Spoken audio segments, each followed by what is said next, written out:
오늘 우리에게 주신 하나님의 말씀은 사사기 5장 19절부터 31절 말씀입니다. 사사기 5장 19절부터 31절 말씀입니다. 함께 한 목소리로 읽도록 하겠습니다. 왕들이 와서 싸울 때에 가나안 왕들이 무깃도 올라 물가 다낙에서 싸웠으나 은을 탈취하지 못하였도다. 별들이 하늘에서부터 싸우되 그들이 다니는 길에서 시스라와 싸웠도다. 기손강은 그 무리를 표류시켰으니 이 기손강은 옛 강이라. 내 영혼아 내가 힘있는 자를 밟았도다. 그때 군마가 빨리 달리니 말굽소리가 땅을 울리도다. 여호와의 사자의 말씀에 메로스를 저주하라. 너희가 거듭거듭 그 주민들을 저주할 것은 그들이 와서 여호와를 돕지 아니하며 여호와를 도와 용사를 치지 아니함이니라 하시도다. 겐 사람 헤벨의 아내 야엘은 다른 여인들보다 복을 받을 것이니 장막에 있는 여인들보다 더욱 복을 받을 것이로다. 시스라가 물을 구하매 우유를 주되 곧 엉긴 우유를 귀한 그릇에 담아 주었고 손으로 장막 말뚝을 잡으며 오른손에 일꾼들의 방망이를 들고 시스라를 쳐서 그의 머리를 뜰퇴 곧 그의 관자놀이를 꿰뚫었도다. 그가 그의 발 앞에 고꾸라지며 엎드려지고 쓰러졌고 그의 발 앞에 구부러져 엎드려져서 그 구부러진 곳에 엎드려서서 죽었도다. 시스라의 어머니가 창문을 통하여 바라보며 창살을 통하여 부르짖기를 그의 병거가 어찌하여 더디 오는가 그의 병거들의 걸음이 어찌하여 늦어지는가 하매 그의 지혜로운 시녀들이 대답하였겠고 그도 스스로 대답하기를 그들이 어찌 노량물을 얻지 못하였으랴 그것을 나누지 못하였으랴 사람마다 한두 처녀를 얻었으리로다. 시스라는 채색 옷을 노략하였으리니 그것은 수 놓은 채색 옷이리로다. 곧 양쪽에 수 놓은 채색 옷이리니 노략한 자의 목에 꾸미리로다 하였으리라. 여호와여 주의 원수들은 다 이와 같이 망하게 하시고 주를 사랑하는 자들은 해가 힘있게 도둠 같게 하시옵소서 하니라. 그 땅이 40년 동안 평온하였더라. 아멘. 할렐루야. 오늘도 주의 전을 찾은 우리 성도님들을 주님의 이름으로 사랑하고 축복합니다. 우리 옆에 계신 분들과 함께 인사 나누겠습니다. 사랑합니다. 축복합니다. 사랑합니다. 축복합니다. 얼마 전에 인천의 식당들이 초토화가 된 적이 있습니다. 유명 지도앱이 업데이트를 하면서 거기에 매장별 리뷰 별점을 볼 수 있도록 바꿨는데요. 크게 문제가 된 거예요. 수천 개의 리뷰 속에서 칭찬 일색이 가득하고 맛도 좋고 친절하고 또 사람들에게 인기가 많았음에도 불구하고 별점이 2점대밖에 되지 않는 거예요. 이상하죠. 리뷰는 참 좋았어요. 근데 별점은 2점대밖에 되지가 않아요. 알고 보니까 한 사람이 이 식당을 40번 넘게 방문하면서 별점을 1점밖에 주시라는 거예요. 이 사건을 다룬 사람들이 이야기를 나눕니다. 아니 정말 맛이 없어가지고 별점을 1점밖에 주지 않을 거면 나는 2번 다시 가지 않는다. 근데 40번 넘게 이 식당을 갔다라고 하는 것은 어느 정도 맛있어서 간 것 아니겠는가? 그런데도 별점을 1점밖에 주지 않은 것 참 이해가 되지 않는다. 이 사건을 다룬 사람들이 그렇게 이야기를 했습니다. 그런데 이 사람이 이 식당에만 이렇게 별점을 단 게 아니라 그 사람이 별점을 달고 리뷰를 단 그 횟수가 5천 건이 넘었어요. 근데 그 5천 건이 넘은 모든 식당마다 별점을 1점밖에 주지 않은 거예요. 그러니까 이 앱이 업데이트 되기 전엔 별점이 노출되지 않아가지고 몰랐었다가 노출이 되니까 이 사람이 갔었던 모든 식당은 별점이 낮을 수밖에 없었던 거예요. 그런데 평가의 글은 더 황당했어요.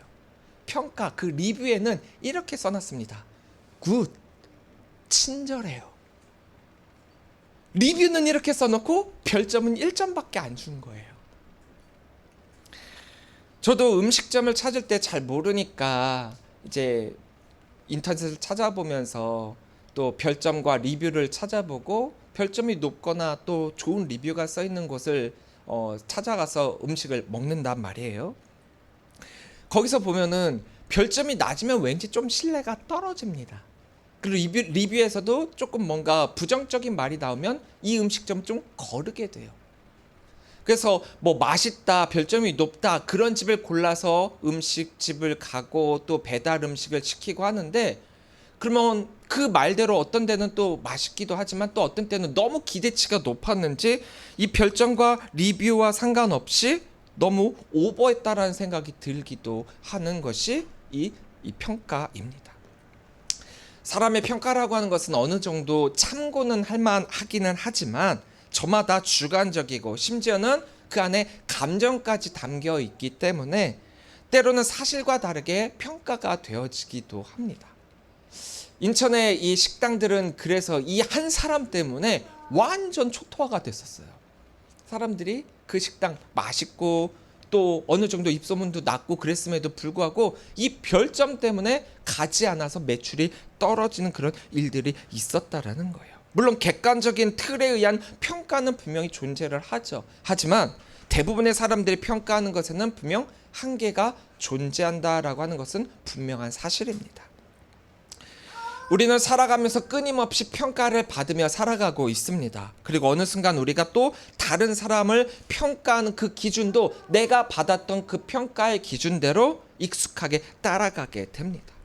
보이는 것을 기준으로 판단하는 데 익숙해져 갔기 때문에 우리는 강한 사람을 좋아하고 많은 것을 가진 사람을 인정하고 높은 자리에 있는 사람을 굉장히 부러워합니다. 그런데 삶을 조금만 깊이 바라보게 된다라고 한다면 한 가지 사실을 발견하게 됩니다. 인간의 평가와 사람의 평가는 다를 때가 너무 많다라는 거죠. 사람들은 성공이라고 평가했지만 하나님은 실패라고 말씀하시고요. 또 사람들은 실패다라고 이야기를 하지만 하나님은 믿음의 시작이다라고 말씀하신 경우도 있습니다. 성경은 끊임없이 우리들에게 이러한 사실을 보여주고 있어요. 우리가 지난주에 함께 나눴던 이 사사기 5장의 말씀, 오늘도 함께 나누고 있는데 이 드보라의 노래를 자세히 살펴보면 이건 단순히 이스라엘이 전쟁에서 이겼다라고 하는 전쟁 찬양 승리의 노래가 아니라 하나님께서 이 전쟁을 통해 사람의 평가 기준을 완전히 뒤엎고 계시다라고 하는 것을 우리들에게 말씀해 주시고 계세요. 19절입니다. 왕들이 와서 싸울 때 가나안 왕들이 무기또 물가 다나악에서 싸웠으나 은을 탈취하지 못하였도다. 드보라는 이 전쟁의 장면을 설명을 하면서 먼저 가나안 왕들을 언급을 하고 있어요. 여기서 중요한 것은 왕들이다라고 표현했다라는 거죠. 우리는 가나안 왕 야빈만이 가나안만이 이 이스라엘과 싸웠다라고 생각을 하고 있었었는데 사실은 이 가나안 왕 야빈을 비롯한 이 지역 강대한 여러 세력이 연합한 군사 동맹과 이스라엘이 싸웠다라는 거예요. 일대 다수의 싸움이었다라는 거죠. 이 가나안 이 지역의 왕만 이 나라와만 싸웠어도 정말 이길까 말까한 그런 전쟁이었는데 강대한 세력이 뭉친 연합 동맹국들과 싸웠다라고 하는 거예요. 인간적인 관점에서는 너무나도 불리할 수밖에 없지요. 그런데 오늘 본문 20절, 21절에서는 드보라가 이렇게 이야기를 하고 있습니다. 별들이 하늘에서부터 싸우되 그들이 다니는 길에서 시스라와 싸웠도다. 기송강은 그 무리를 표류시켰으니 이 기송강은 옛강이라. 내 영혼아 내가 힘있는 자를 밟았도다. 여기서 싸우다라고 표현된 히브리어 라함은 구약에서 하나님의 인간 전투만을 하나님께서 그 인간의 전투에 친히 개입하셔서 싸우셨을 때 사용된 단어라는 거예요. 특별히 우리가 출애굽기 잘 알고 있는 그 홍해 사건에서 출애굽기 14장 14절에서 여호와께서 너희를 위하여 싸우시리니 너희는 가만히 있을지니라. 그러니까 이스라엘의 모든 승리는 인간 군사력에서 나온 것이 아니라 하나님이 싸우셨기에 가능하셨다라는 그런 말씀이라는 거죠. 특별히 20절에서 별들이 싸웠다라고 표현된 이 표현은 문자대로 별들이 뭐 무기를 들고 전쟁을 했다라는 의미가 아니라 창조 세계, 즉 하나님께서 이 세상을 창조한 그 창조 우주 만물을 사용하셔서 전쟁을 하셨다라고 하는 시적 표현을 이렇게 하고 있다라는 거예요. 즉 이 말을 통해서 하나님께서 이 온 창조 세계를 다스리시는 우리의 창조주이심을 고백하는 신앙 고백이기도 하다라는 거죠. 4장에서 실제 사건을 다시금 돌이켜 본다라고 한다면 여호와께서 시스라를 혼란하게 하셨다라고 했을 때 그 혼란은 기손강을 범람시키면서 철병거들이 진흙에 빠져 움직이지 못하게 하셨다라고 그렇게 우리는 보고 있습니다. 사람은 자신이 가진 것을 의지하지만 하나님은 하나님의 주권을 가지고 역사하고 계세요. 하나님께서는 자신이 만드신 자연까지도 사용하셔서 그들의 힘을 무너뜨리고 계십니다. 자연도 하나님의 군대가 될 수 있다라는 사실을 우리들에게 보여주시면서 말입니다. 사실 기손강은요, 겨울 우기를 제외하고는 항상 메말라 있는, 거의 말라 있는 와디, 즉 건조천으로 그 주위에는 평지가 형성되기 때문에 시스라가 이 지역에 철병거를 배치시켰다라고 하는 것은 군사 전략으로 굉장히 최적의 방법이었어요. 그런데 그때 하나님께서 초자연적인 방법으로 이 땅을 범람시켜가지고 시스라의 군대들이 그들이 믿었던 그 철병거를 무용지물로 만들어서 이 전쟁을 승리케 하셨다라고 하는 것. 그들로서는 정말 예상치 못한 천재지변을 당하게 된 것이었죠. 이길 수밖에 없었던 전쟁이었습니다. 그들로서는 질 명분이 하나도 없었어요. 그런데 그 전쟁을 지게 됩니다. 성경 전체를 보면 하나님께서 반복해서 사람들의 예상과는 다른 방법으로 구원하고 계시는 모습을 우리들에게 보여주시고 계세요. 사람의 평가와 판단 그리고 조건이 충분할 때 우리의 예상은 당연하죠. 그건 당연히 또 이렇게 될 것이다 라고 이야기를 합니다. 더군다나 거기에 경험이라는 것이 덧붙여진다라고 하면 말입니다. 하지만 이게 인간의 한계예요. 우리가 아무리 평가를 하고 판단을 하고 조건을 붙이고 경험을 내세운다라고 하더라도 여기에는 분명한 한계가 존재한다라는 거예요. 아무리 전문가다라고 하더라도 아무리 경험이 풍부한 사람이다라고 하더라도 하나님의 능력은 그 모든 것을 단 한 번에 꺾으시기 때문이죠. 인간의 한계가 분명한 자리에서 하나님의 능력은 오히려 더욱 드러나게 되어 있습니다. 그래서 하나님은 우리의 강함 때문에 우리를 사용하시는 것이 아니라 하나님의 능력을 의지하는 그 믿음 때문에 우리를 사용하십니다. 그래서 우리는 하나님의 사역을 감당할 때 아무것도 생각할 필요가 없다라는 거예요. 나는 시간이 없어요, 연약해요, 돈이 없어요, 능력이 없어요, 탤런트가 부족해요. 이거는 다 핑계에 부족하다라는 거죠. 하나님은 그것들을 우리들에게 물어보시는 게 아니라는 거예요. 그것들을 보시고 우리를 부르시는 게 아니라는 거예요. 그저 우리를 부르실 때는 우리의 대답만을 원하시고 계시죠. 저희도 요즘에 우리 아기가 이제 말을 하기 시작을 하면서 뭔가를 이렇게 얘기를 꺼내요. 그러면 대답을 하더라고요. 근데 대답을 자기의 마음이 들 때만 해요. 똑같은 질문을 해도 어떤 땐 대답을 안 해요. 그래서 항상 우리 아기한테 이야기를 할 때 대답해야지 그러면 네 하던가 아니면 이렇게 하던가 자기 표현을 합니다. 근데 네라고 대답할 때 얼마나 예쁜지요. 하나님께서도 우리를 부르실 때 우리가 예라고 대답하는 그 모습을 보고 우리를 사용하시는 거지, 우리의 그 어떠한 조건과 우리의 어떠한 모습을 보고 부르시는 것이 아니라는 거예요. 오늘 우리의 삶에도 인간의 경험으로 드러난 여러 문제가 있습니다. 인간의 평가로 인해서 주어지는 위치와 결과가 있습니다. 경제적인 문제, 관계의 문제, 건강의 문제, 또 그것들로 갖게 된 여러 가지 미래에 대한 두려움, 그것이 우리 앞에 있는 철저한 현실이죠. 당장 내 눈앞에 보이는 것은 지금의 현실이란 말이에요. 이 현실을 무시하자라는 것이 아닙니다. 당연히 내 눈앞에 보이는 현실 중요합니다. 현실을 받아들이고 그 현실 속에서 가장 최고의 방법을 찾자라는 거예요. 근데 항상 우리의 마음과 모습은 이 현실에 매몰되어 있습니다. 우리의 삶의 평가는 환경이 결정하는 게 아니거든요. 그런데도 누가 그럽니다. 우리의 삶은 태어날 때 이미 결정되었다라고요. 이것은 세상의 평가, 관점, 그리고 바라보는 시선에 따를수록 그럴 수는 있을 수도 있겠습니다. 하지만 그들의 가치는 눈에 보이는 현실에 있으니까 그렇게 평가를 하고 그렇게 다짐을 하지만 실상은 우리 삶의 마지막 평가는 하나님께서 결정하시거든요. 모든 최종적인 결정권은 하나님께 있습니다. 역사의 하나님은 철저하게 우리의 믿음을 보시거든요. 그리고 결국 우리의 역사는 하나님의 평가대로 움직였습니다. 하나님에 대한 우리의 믿음이 곧 역사이자 하나님의 영적 평가가 되고 있습니다. 그럼에도 우리가 현실을 볼 수밖에 없는 까닭은 가장 가까이 있고 가장 직설적이고 또 가장 나의 삶에 관여를 하고 있고 그것이 나를 좌지우지하는 것처럼 보이기 때문이죠. 그래서 알면서도 하나님을 온전히 신뢰하지 못하고 있는 까닭이 되고 있습니다. 법보다 주먹이 빠르다라고 그러죠.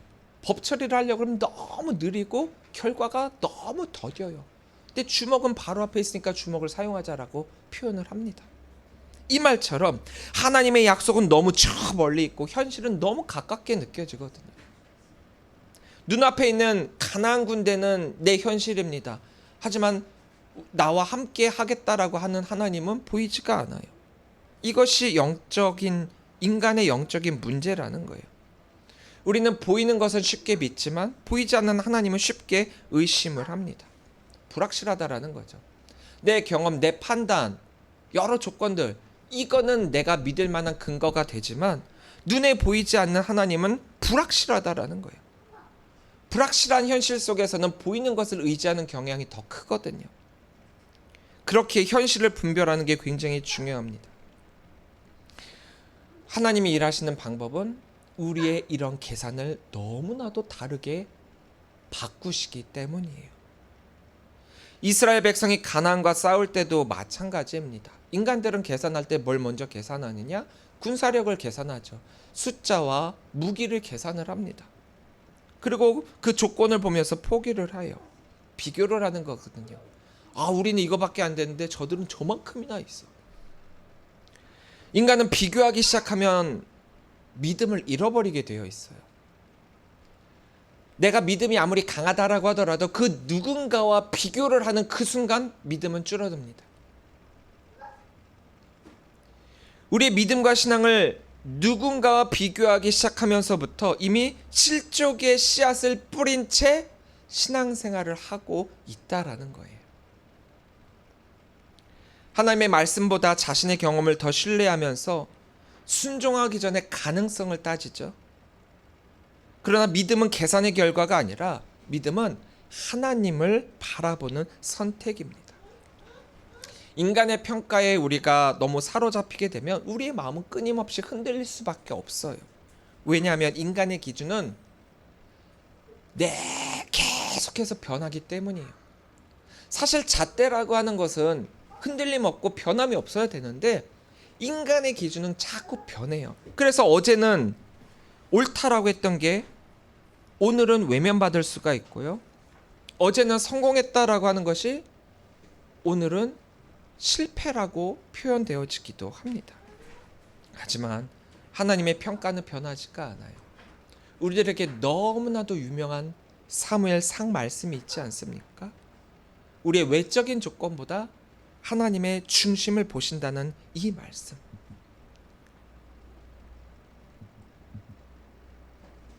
여호와께서 사무엘에게 이르시되 그의 용모와 키를 보지 말라. 내가 이미 그를 버렸노라.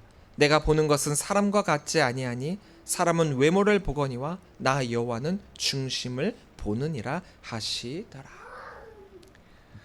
다윗이 왕이 될 수 있었던 까닭은 가장 뛰어난 사람이었기 때문이 아니라 그의 마음이 항상 하나님을 향해 있었기 때문이에요. 코람 데오, 하나님 앞에 선 자로서 하나님을 향한 사람. 사랑하는 성도 여러분, 혹시 오늘 사람들의 평가 때문에 마음이 무너지고 계십니까? 혹시 내가 가진 것이 부족하다고 생각하고 그로 인해서 좌절하고 계십니까? 하나님께서는 세상이 보는 기준으로 우리를 바라보고 계시지 않습니다. 우리가 얼마나 많이 가졌는가가 아니라 얼마나 하나님을 의지하고 있는가를 보고 계십니다. 하나님의 평가를 붙드는 사람은 비교에 연연하지 않아요. 비교로부터 자유롭습니다. 하나님의 평가는 상대평가가 아니라 절대평가거든요. 나의 가치는 사람의 평가가 아니라 하나님의 사랑에서 결정되기 때문입니다. 24절입니다. 겐사람 헤벨의 아내 야엘은 다른 여인들보다 복을 받을 것이니 장막에 있는 여인들보다 더욱 복을 받을 것이로다. 자, 보세요. 하나님께서 기억하시는 사람은 강한 사람이 아닙니다. 군대 장수도 아니에요. 이 전쟁에서 기억된 하나님의 사람은 소위 말하는 세상의 약자죠. 여인이죠. 그러나 하나님께서는 그녀의 믿음과 결단을 사용하셨습니다. 시스라라고 하는 사람은 당시 인간의 강함을 대표하는 자였어요. 모든 강함을 소유하고 있었던 사람이라는 거죠. 그러나 하나님 앞에서도 그는 너무 연약한 인간에 불과했습니다. 인간의 강함, 이것은 아무리 우리가 비교를 해도 도토리 키재기에 불과하다라는 거예요. 야엘은 자신의 위치에서 하나님 편에 서면서 하나님은 그녀를 승리의 도구로 사용하셨죠. 그러니까 중요한 건 우리가 강하냐 약하냐가 아니라 누구의 편에 서 있느냐. 누구의 편에 서 있느냐. 출애굽을 하고 광야 생활을 할 때 이스라엘 백성들이 하나님의 뜻에 반하여 우상을 섬기고 있었을 때 분명하게 정하라고 결정하라고 결단을 촉구했었죠. 너희는 누구의 편에 설 것이냐? 누구의 편에 설 것이냐? 야엘은 이렇게 하나님께 칭찬을 받았는데 반대로 저주를 받은 주민들이 있습니다. 바로 메로스라고 하는 곳이에요. 23절입니다. 여호와의 사자의 말씀에 메로스를 저주하라. 너희가 거듭거듭 그 주민들을 저주할 것은 그들이 와서 여호와를 돕지 아니하였고 여호와를 도와 용사를 치지 아니함이니라 하시도다.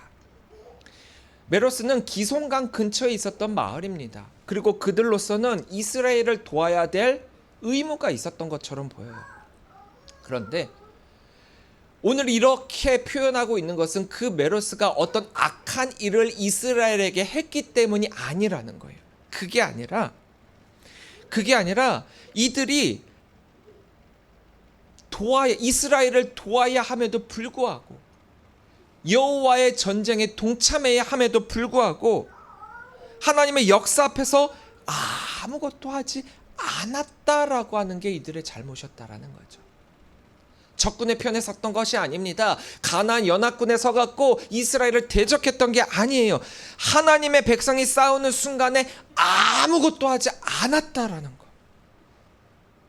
하나님은 무관심과 방관 역시도 책임 있게 보시고 계십니다. 하나님의 역사에서는 중립이 없다라는 거예요. 성경 이곳저곳에서도 우리들에게 분명하게 말씀하시고 계세요. 너희는 어느 편에 설 것이냐. 차든지 덥든지 해라. 중간은 없다라는 거죠. 아무것도 안 하는 게 정답이 아니라는 거예요.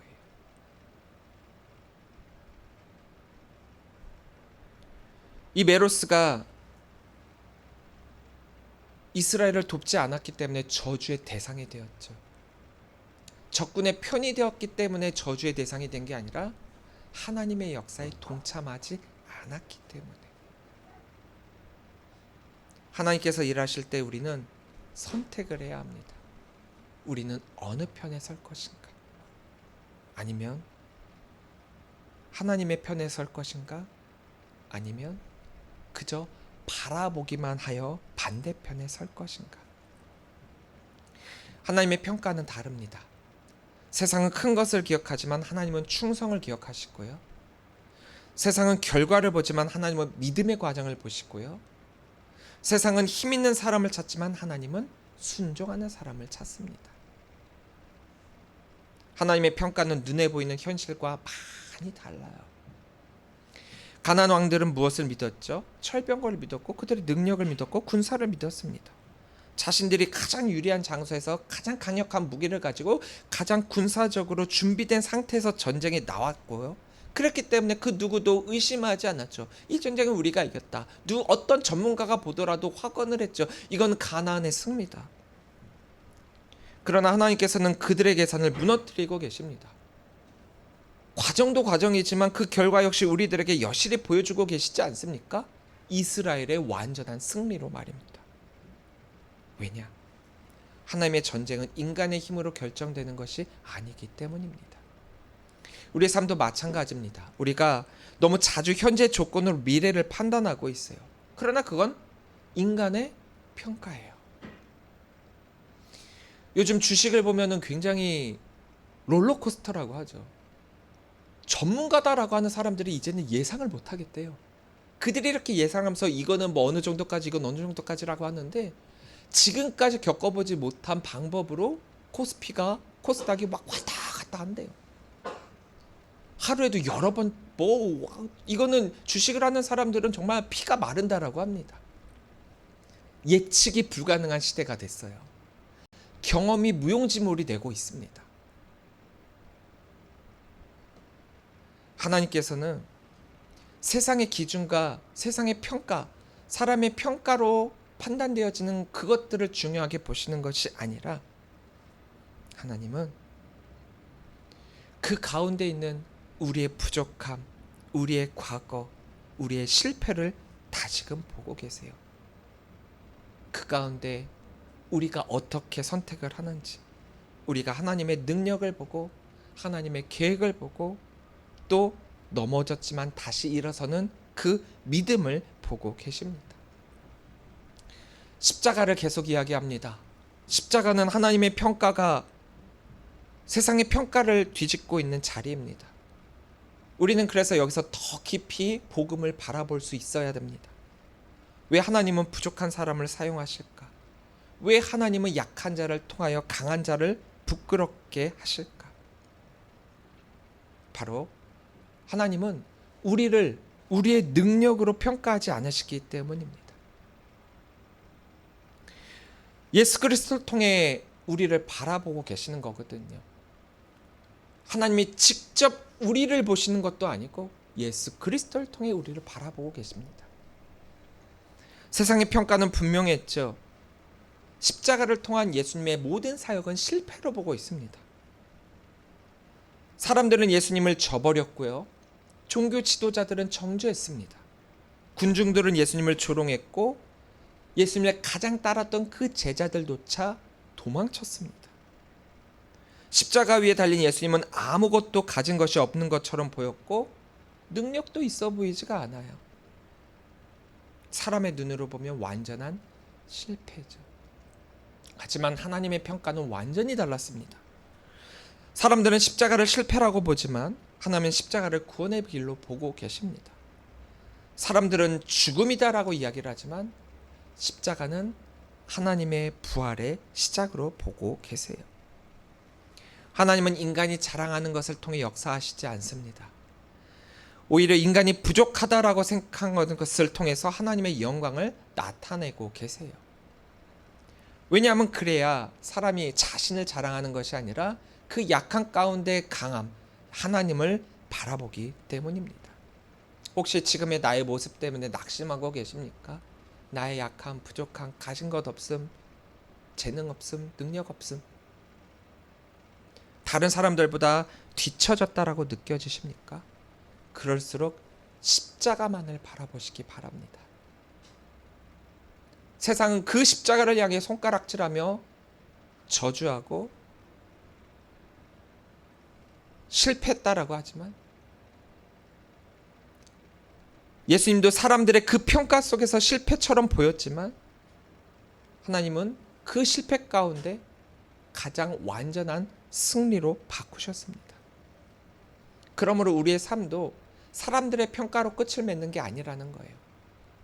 사람들이 우리를 그렇게 평가하더라도 하나님은 우리를 그렇게 평가하시지 않으신다라는 거죠.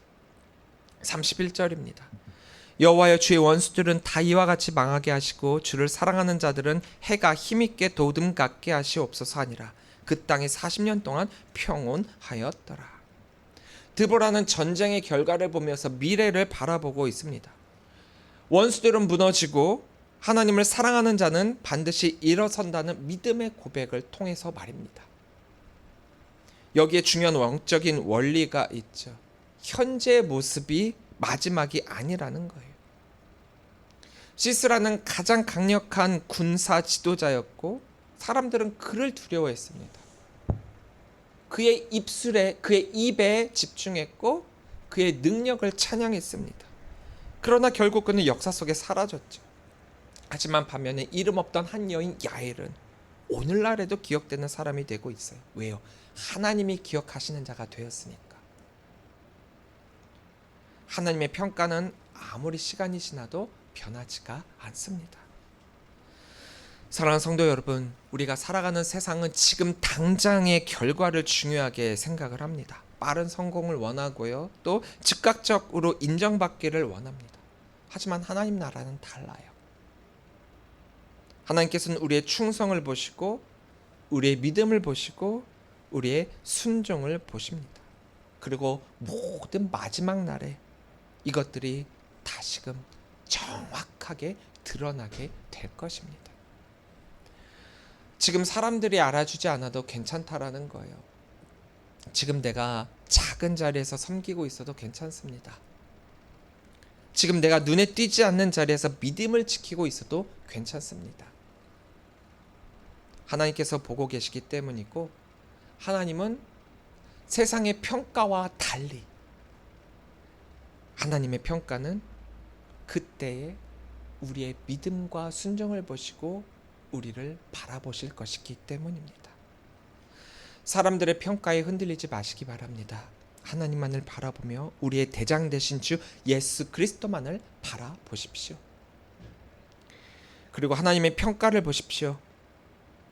우리의 조건보다 크신 하나님을 바라보면서 우리의 부족함보다 크신 하나님의 은혜를 바라보면서 오늘도 내일도 걸어가시기를 바랍니다. 그리하여 우리의 가정이, 우리의 교회가, 우리의 다음 세대가 사람의 기준과 평가로 움직이는 것이 아니라 하나님의 기준과 평가로 살아가는 믿음의 귀한 공동체가 되기를, 그리고 그런 모습이 바로 나의 모습이 되기를 주님의 이름으로 간절히 축원합니다. 기도하겠습니다.